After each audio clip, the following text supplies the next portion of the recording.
Dans le cadre de la lutte contre la corruption, le Congo a adopté deux lois.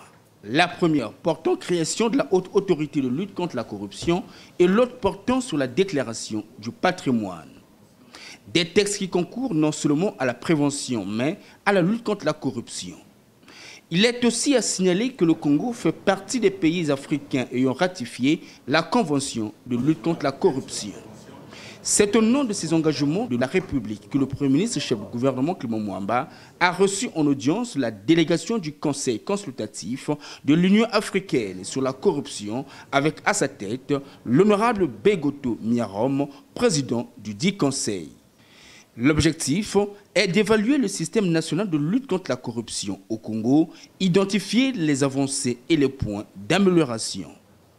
Le Congo étant partie à la Convention de l'Union africaine sur la prévention et la lutte contre la corruption, nous avons effectué ce voyage afin d'avoir des séances de travail avec les différents acteurs impliqués dans le secteur de la prévention et de la lutte contre la corruption.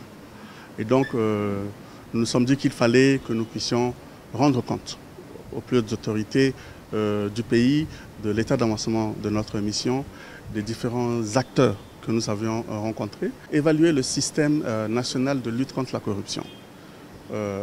Quelles sont les avancées, quels sont les points d'amélioration, mais également identifier les bonnes pratiques. À l'issue de cet entretien, un sentiment de satisfaction a été manifesté par le président du Conseil suite aux avancées constatées dans le cadre de la lutte contre la corruption au Congo et même au niveau de la sous-région.